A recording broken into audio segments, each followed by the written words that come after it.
The internet, the web of searching your favorite sites, streaming, pay your bills, etc. But just simply being connected, your privacy is at stake. But NordVPN, it has an answer. Using military-grade encryption on your connection and IP address, NordVPN keeps any snoopers from knowing what you're doing. The public Wi-Fi creeps, they can't spy on you now. And what, you think you're safe at home too? Nope. Your ISP can snoop on you too, and even throttle your internet just for the heck of it. The safety of your passwords and the quality of your internet is safe at last with NordVPN. Just one click and you're connected to one of thousands of servers in over 60 countries. And it can be used on your phone, tablets, computers, upwards of 6 devices at once. So whether you want to bypass geo restrictions and watch certain movies you can't in your home country, or protect your whole network space, NordVPN is there to help you save money in the process. You can power up your internet today with the help of NordVPN. If you go to nordvpn.com/SpookyRice or use code SpookyRice, you get a huge discount off a 2-year plan plus 1 additional month free. Let me repeat. You can power up your internet if you go to nordvpn.com/SpookyRice or use the code SpookyRice, and you get a huge discount off a 2-year plan plus 1 additional month free. And it's a risk-free 30-day money-back guarantee. Thanks to NordVPN for sponsoring today's video. Okay, we're back at it. Now, you probably haven't heard about this movie before, but it's from Marion Dora. He's a legendary, anonymous director in the extreme genre, and here's a short movie of his called Voyage to Agatis. He's also directed Cannibal and An Angel's Melancholy, a film that could compete with the Serbian film for sure. I was planning on uploading another better movie, but copyright, y'all know what that is, right? So I watched this as soon as I found out, and I figure I should relay it back to you. Okay, this won't be too bad. If you want to see what happens, including all the messed up parts, stay tuned for the breakdown.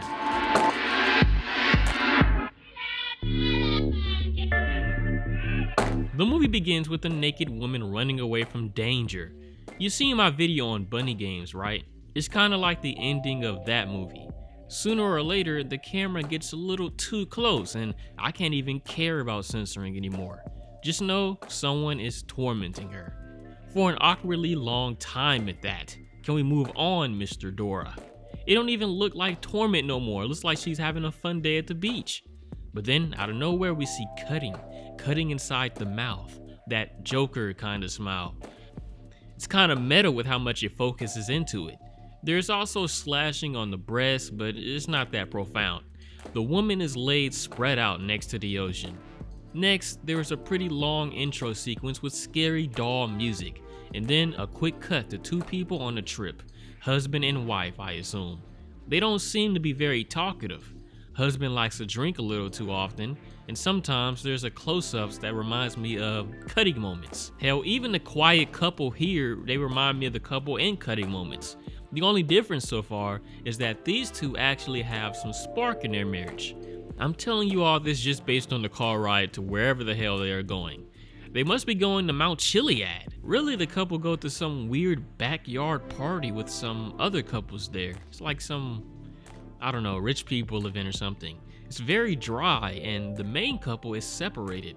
That's when this guy tells Raphael, the husband, that he can buy this girl if he wants to. That girl is named Lisa, and Isabel isn't fond of having Lisa tag along with them for sexual adventure. Lisa seems to be forced into prostitution work by whoever hosts this party, and Raphael offers to buy her and allow her to come with them for free. I guess it's an attractive offer. Now, here's another bout of sights that this movie is often criticized for. It's just Lisa making her way downtown, walking fast. She's about to join Raphael and Isabel on their trip, but Isabel hated that. Now, if it's not obvious, they are not a regular couple at all. Already, I'm guessing they are crazy about sexual activities and fetishes. Anyway, the 3 start their boat trip. This is the kind of boat trip that Tony Soprano would execute a 6'9" on. Lisa is seasick. If she gets seasick, I'd probably be seasick too. I mean, I've been on a cruise ship before, but it felt really stable. So this is that all about the Midgetman's lifestyle, huh? I recognize that picture too. No disrespect, but off the top of my head, let me think. That is Emily Rose. No, Emily Rose is the lady that plays Elena Fisher. I'm thinking about The Exorcism of Emily Rose, which was based on Anna Mitchell. That's who that is. Raphael shows her how to navigate the boat. This seems like a forensic files case waiting to happen. Raphael isn't paying attention to his wife and instead goes down a little too low on their guests. When Isabel does anger him, he treats Lisa badly. Still, he's weird about it, like he's a high school pervert. A lot of sightseeing again too. I mean, it's pretty seeing the water, but I'm wondering what Isabel is thinking. I'm seeing her eyes dart past towards the sights, and it's making me think that this is going to be our last time seeing it. Now, this trip seems like a bore fest, and not just for them. For Mr. Dora thinks we should see Lisa peeing in the toilet right before dinner. They're not even eating. Raphael is just being a huge pervert, literally asking what she did on the toilet. Raphael might be into that scat stuff because he really wants his wife to eat this stuff just so that she can shit later. Lisa over here feeling awkward, and Isabel is playing the silent treatment and fighting against Raphael for some reason. When Lisa says that's enough, Raphael tells her to keep her mouth shut. I wonder why he wants her to drink so bad too. But when she doesn't, he tries to actually force her to eat the food. I don't know what's going on, and Lisa doesn't either. Isabel hits Lisa even though she is trying to help, and now the whole trip is ruined.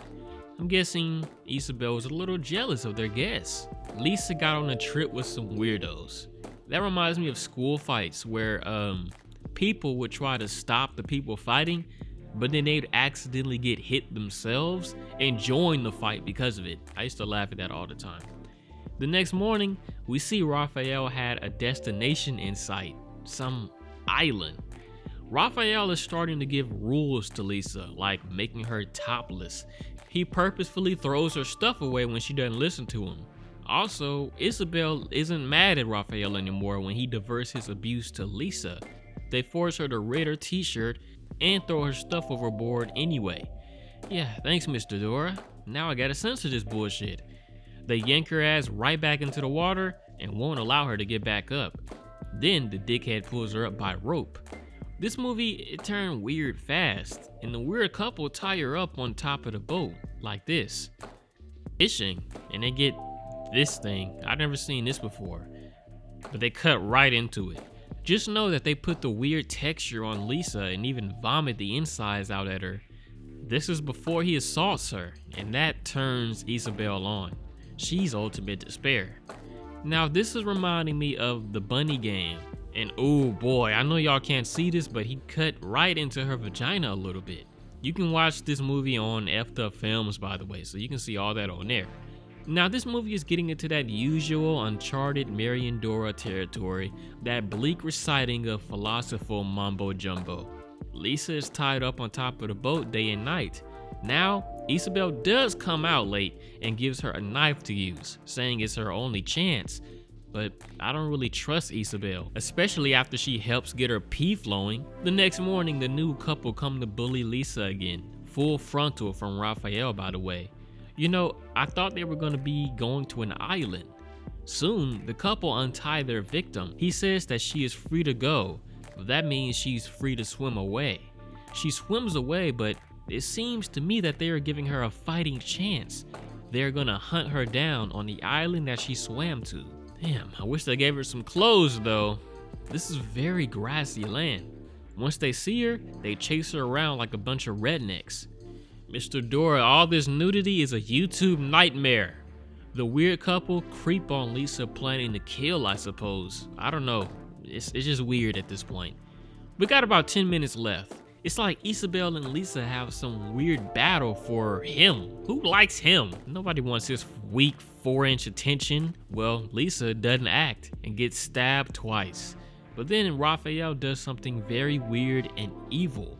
Weird close-ups obscure it actually, but soon it turns out he's stabbing her in the vagina. The wife makes a meme-worthy face, and after that, it seems he forces something in her mouth. It even cuts her nipples off. Now that's what I was expecting from Marion Dora. A harsh close-up of cutting nipples off and just mutilating Lisa's body and dragging her guts out. The music has a very Grim Reaper feel to it, but if the Grim Reaper were purely evil. Soon, it's all done and is more sightseeing to take in. A voice in the background seems to imply that this isn't the couple's first victim. I guess that's who the first girl in the beginning was. But all I know at this point is that I have no idea what the hell I just watched. That was our next edition from Marion Dora. Let's talk about the most disturbed moment and most enjoyed moment in that spooky stuff.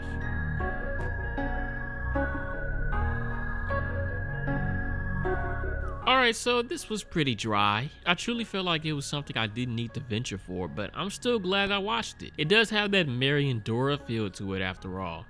I won't be making any extreme scenes for this video, so if you want to go see the movie, just go to fwmovies.com. Most disturbed moment is the ending killing. Seems Raphael has sexually mutilated Lisa after killing her, stabbing her in that place many times, and dumping something gross in her mouth. It might have been her own feces. Plus, the gut grab reminded me a little of Red Flesh. Most enjoyable moment was actually the sightseeing scenes. Why? Because it allowed me to actually sit back instead of documenting every little thing that's happening. Just some little meta humor from your host. And that's it. We will be doing an Angel's Melancholy in February. After a Serbian film in Salo though, I don't think it will be too tough to watch. I'll see y'all again next week, but give me a break. I'm tired and I gotta do school, so be patient and be respectful. Check out Cannibal, also directed by Marion Dora, and a lot more disturbing by the way. Or you can watch Salo, probably one of the top 3 best disturbing films. Thanks for watching. Spooky out.